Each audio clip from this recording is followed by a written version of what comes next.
আমরা আজকে একটা আনবক্সিং ভিডিও করছি। এটা আমাদের এমন একটা যন্ত্র, যে যন্ত্রটা খুবই ইম্পর্টেন্ট এই সেন্সে যে জাহাজে যদি সবকিছু নষ্ট হয়ে যায় এবং শুধুমাত্র ইঞ্জিন ঠিক থাকে আর যদি এই যন্ত্রটা ঠিক থাকে তাহলে জাহাজটা চালিয়ে এক জায়গা থেকে আরেক জায়গায় যাওয়া সম্ভব, শুধুমাত্র এই যন্ত্রটা যদি থাকে। কথা ঠিক না ঠিক? এটা কি ঘুরে খুলবো কিনা সেটা বলে। হ্যাঁ, ঘুরে ঘুরে খুলেন। আমরা এই যন্ত্রটা এখন আনবক্সিং করব। এখানে একটা পেঙ্গুইন রাখা আছে।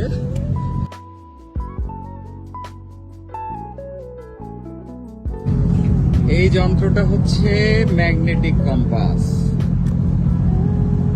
এই ম্যাগনেটিক কম্পাসের সাহায্যে আমরা দিক নির্ণয় করে এক জায়গা থেকে আরেক জায়গায় যেতে পারবো।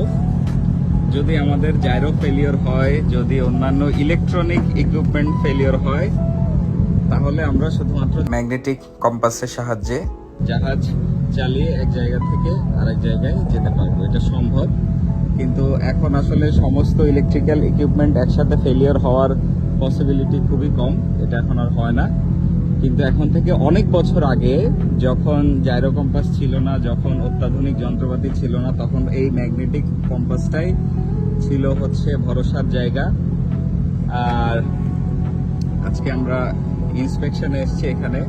আমার সামনে ভদ্রলোক, উনি দেখতেছেন আর আমি উনাকে দেখতেছি। কথা ঠিক না ভাই? ঠিক। ভিতরে নাই বাউল নাই তো? আমরা আজকে চেক করতে আসছি যে এটার ভেতরে কোনো বাবল আছে কিনা।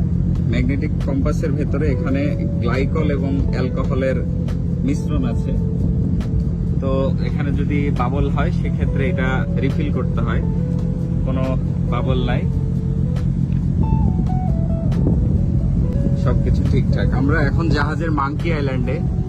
মাঙ্কি আইল্যান্ড মানে হচ্ছে একেবারে জাহাজের ওপরে, ব্রিজের ওপরে যে জায়গাটা, এই মাঙ্কি আইল্যান্ডের এখানে ম্যাগনেটিক কম্পাস থাকে। ম্যাগনেটিক কম্পাসের সাথে জাহাজের ইলেকট্রিক্যাল ইকুইপমেন্টের কোনো সংযোগ নাই।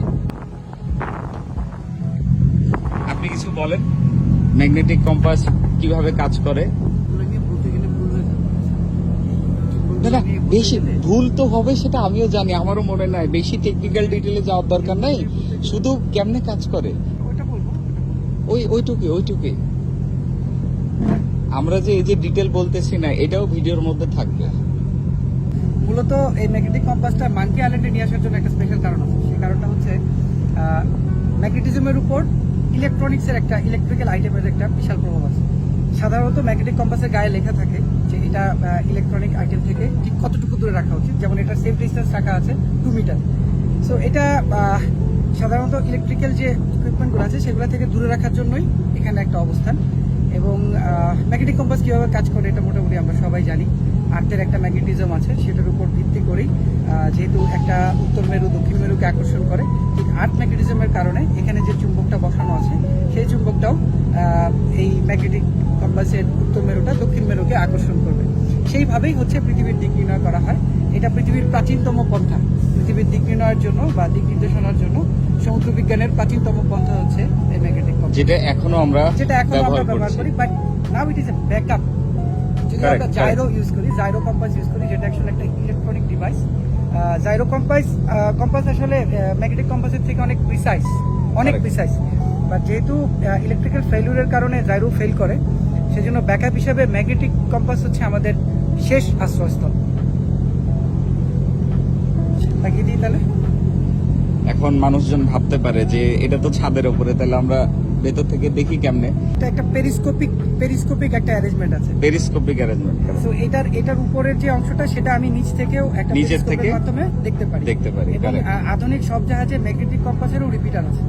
ম্যাগনেটিক কম্পাসেও আপনি যদি কোনো কারণে জাইরো ফেল করে, আপনি ম্যাগনেটিক কম্পাসকে টিএমসি দিয়ে আপনি ভেসেল নেভিগেট করতে পারবেন। এখন সেই আগের মতো শুধুমাত্র যে জাইরো কম্পাসের উপরে ভিত্তি করে থাকতে হবে সেটা আর এরকম না। কারেক্ট দাদা, আপনি একটা মাল।